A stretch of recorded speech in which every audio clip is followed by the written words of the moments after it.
সুপ্রভাতম ছাত্ররা, আশা করি তোমরা সবাই ভালো আছো। আজ আমরা আলোচনা করব বৃহদারণ্যক উপনিষদের বিষয়ে। পূর্ব ক্লাসে আমরা সিলেবাস এবং সংক্ষিপ্তে পাঠ্য বিষয়গুলো আলোচনা করছিলাম। তো এর মধ্যে আমাদের 4th ইউনিট অর্থাৎ 5th পেপারের 4th ইউনিট রয়েছে বৃহদারণ্যক উপনিষদ। তাই আমরা আজকে সেই বিষয়ে একটু সংক্ষেপে আলোচনা করব। বৃহদারণ্যক উপনিষদ এই লাইনটাকে বা এই নামটাকে, গ্রন্থের এই নামটাকে বিশ্লেষণ করলে আমরা বুঝতে পারি বৃহৎ, আরণ্যক এবং আরেকটি শব্দ রয়েছে উপনিষদ।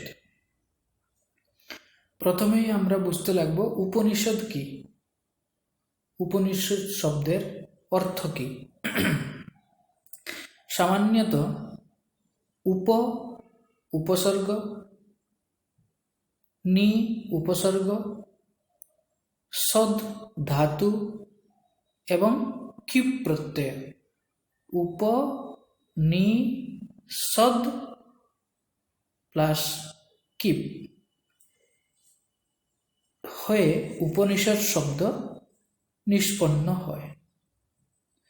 এবং এই উপনিষদ শব্দের অর্থ হল,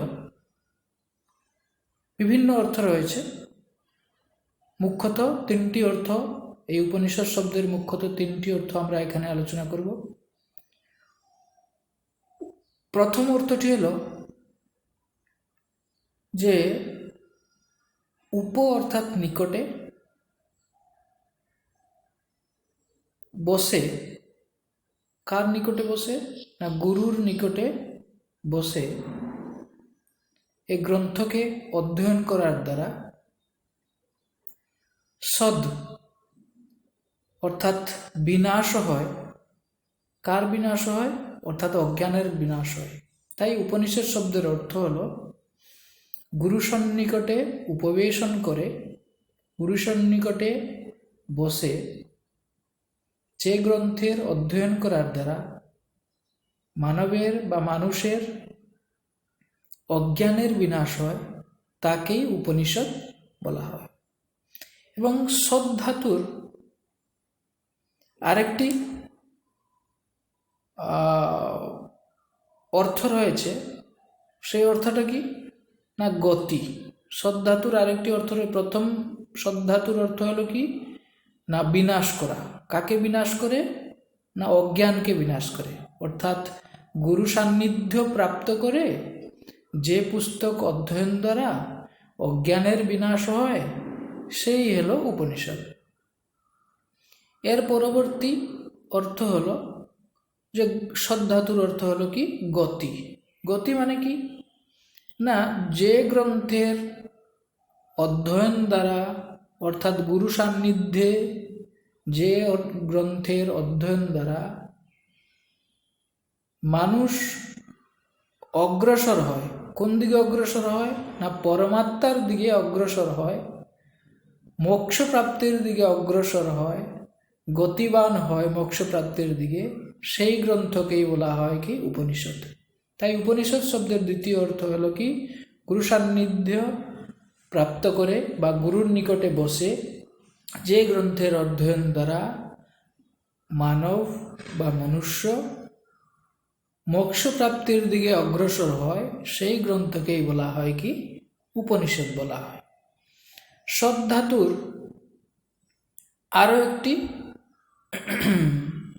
অর্থ রয়েছে, সেটা হলো কি না অবসান অর্থাৎ শেষ। তাহলে উপনিষদ শব্দের তৃতীয় অর্থ কি হবে না গুরু সন্নিকটে উপবেশন করে, গুরুর কাছে বসে যে গ্রন্থকে অধ্যয়ন করার দ্বারা কি হয় না অবসান হয়, শেষ হয়। কার শেষ হবে না বন্ধনের শেষ হয়ে যায়, সাংসারিক বন্ধনের শেষ হয়ে যায়। সাংসারিক বন্ধন থেকে কি হয় না সাংসারিক বন্ধনগুলো সমাপ্ত হয়ে যায়। অর্থাৎ মনুষ্য সাংসারিক বন্ধন থেকে মুক্ত হয়ে যায়, অর্থাৎ মোক্ষ প্রাপ্তি করে, তাকেই বলা হয় কি উপনিষদ। তাই আমরা দেখলাম উপনিষদ শব্দের তিনটি অর্থ। উপনিষদ শব্দটি উৎপন্ন হয়েছে উপসর্গ, নিউপসর্গ, সদ ধাতু এবং কি প্রত্যয়ের সংযোগে। এখানে ধাতুটি হলো কি সদ। এই সদ ধাতুর তিনটি অর্থ রয়েছে। প্রথম অর্থ হলো বিনাশ, দ্বিতীয় অর্থ হলো গতি বা জ্ঞান প্রাপ্তি এবং তৃতীয় অর্থ হলো সমাপ্তি। সদ ধাতুর প্রথম অর্থ বিনাশ, একে আধার করে উপনিষদ শব্দের অর্থ হলো গুরু সন্নিকটে উপবেশন করে যে গ্রন্থের অধ্যয়ন করার দ্বারা মানুষের অজ্ঞানের বিনাশ হয়, তাকেই বলা হয় উপনিষদ। দ্বিতীয় সদ্ধাতুর অর্থ ছিল গতি, অর্থাৎ গুরু সন্নিকটে উপবেশন করে যে গ্রন্থের অধ্যয়ন দ্বারা মনুষ্য গতি অর্থাৎ পরমাত্মার দিকে বা মোক্ষর দিকে গমন করে বা তার কি হয় না জ্ঞানপ্রাপ্তি হয়, তাকেই বলা হয় উপনিষদ। তৃতীয় অর্থ ছিল সদ্ধাতুর অবসান বা শেষ বা সমাপ্তি। যে গ্রন্থের অধ্যয়ন করার দ্বারা মানুষের সমস্ত সাংসারিক বন্ধন শেষ হয়ে যায়, সে মোক্ষকে প্রাপ্তি করে, তাকেই বলা হয় উপনিষদ। এবং এই উপনিষদের আরেকটি নাম রয়েছে বেদান্ত। বেদান্ত শব্দ থেকেই তোমরা বুঝতে পারবো যে বেদের অন্ত, বেদের শেষ ভাগ, যেহেতু বেদের শেষ ভাগে শেষ অংশে যে গ্রন্থগুলো রচনা করা হয়েছে তাকেই বলা হয় বেদান্ত। এই বেদান্তের অপর নাম হলো কি উপনিষদ। উপনিষদ এখন আমরা আলোচনা করব উপনিষদের সংখ্যা কত। সামান্যত উপনিষদের সংখ্যা 108 বলে গ্রহণ করা হয়েছে। এর বাইরেও আরও অনেক আছে, কিন্তু সামান্যভাবে বিদ্বানগণের মধ্যে সহমতি রয়েছে 108টি উপনিষদের কথা। কেউ কেউ 102 বলে উপনিষদ, কেউ কেউ 108, কেউ 108 থেকেও বেশি বলে, কিন্তু আমরা 108কেও ধরে চলব। এই 108 উপনিষদগুলোর মধ্যে 10টি উপনিষদ হলো মুখ্য। কতটি উপনিষদ মুখ্য? 10টি উপনিষদ মুখ্য উপনিষদ। সেগুলো কি কি?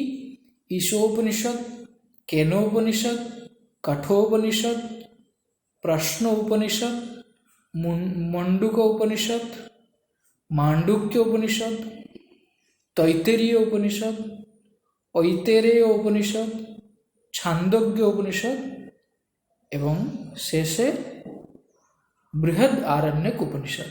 তাহলে এভাবে দেখলাম আমাদের পাঠ্য বিষয়ে যে বৃহৎ আরণ্যক উপনিষদ রয়েছে, সেই উপনিষদটি সমগ্র উপনিষদ বাঙ্ময়ের মধ্যে যে 10টি প্রমুখ উপনিষদ রয়েছে, সেই 10টি মুখ্য উপনিষদের মধ্যে অন্যতম হল কি বৃহৎ আরণ্যক উপনিষদ। এখন এই বৃহৎ আরণ্যক উপনিষদ কোন বেদের? আমরা জানি প্রত্যেক বেদের আলাদা আলাদা উপনিষদ রয়েছে। বৈদিক সাহিত্যের ইতিহাস যখন তোমরা পড়বো, সেখানে বিস্তৃতভাবে এগুলো আলোচনা হবে। তো এখন আমরা দেখি আমাদের পাঠ্য বিষয়ে বৃহৎ আরণ্যক উপনিষদ কোন বেদের অংশ। আমরা বেদ কতটা আছে? 4টি, ঋগ, সাম, যজুর, অথর্ববেদ। তো এই যজুর্বেদের 2টো শাখা আছে। একটি হলো শুক্ল শাখা, শুক্ল যজুর্বেদ, আরেকটি হলো কৃষ্ণ যজুর্বেদ।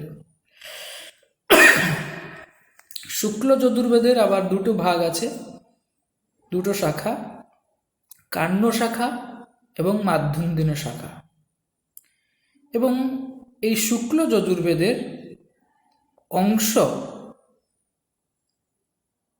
একটি ব্রাহ্মণ রয়েছে, সেই ব্রাহ্মণের নাম হলো কি শতপথ ব্রাহ্মণ। সেই শতপথ ব্রাহ্মণের অনেকগুলো কাণ্ড রয়েছে,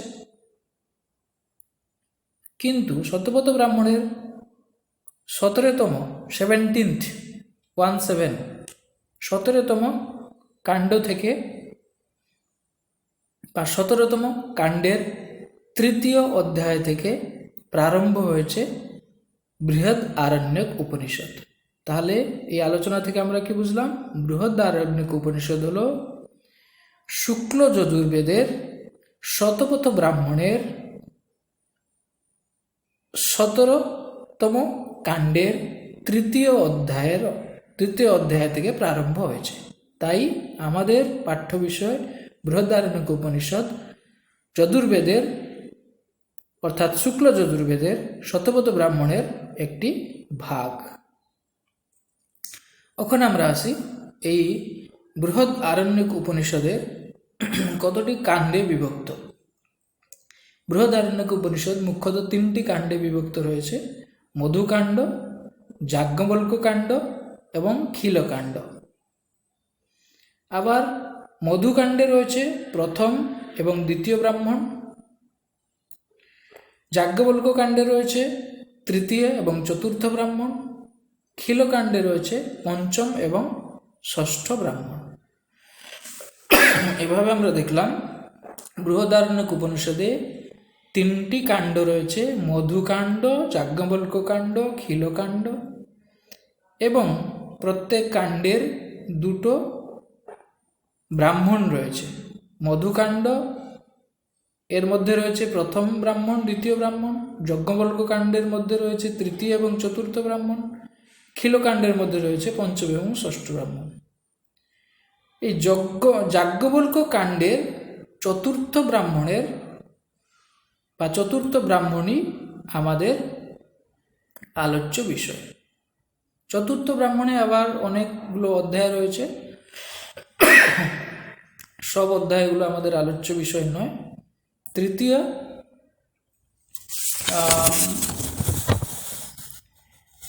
চতুর্থ এবং পঞ্চম ব্রাহ্মণ অর্থাৎ বৃহদারণ্যক উপনিষদের যাজ্ঞবল্ক্য কাণ্ডের চতুর্থ ব্রাহ্মণের চতুর্থ এবং পঞ্চম অধ্যায় আমাদের আলোচ্য বিষয়।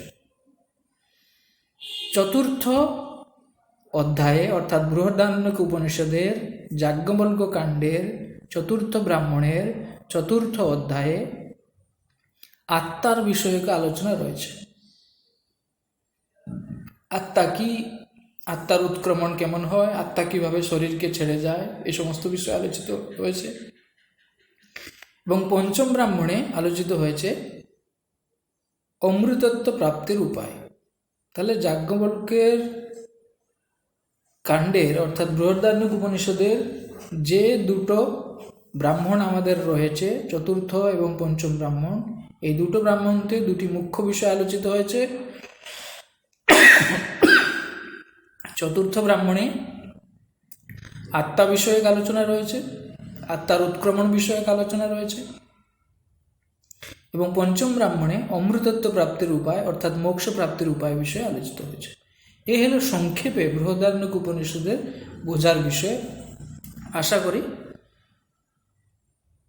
আলোচনাটি বৃহদারণ্যক উপনিষদের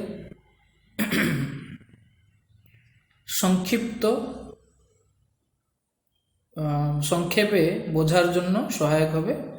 আগামী ক্লাস থেকে আমরা ওই বই থেকে টেক্সট পড়ে বুঝতে শুরু করব।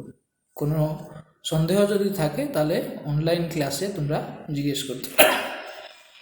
ধন্যবাদ।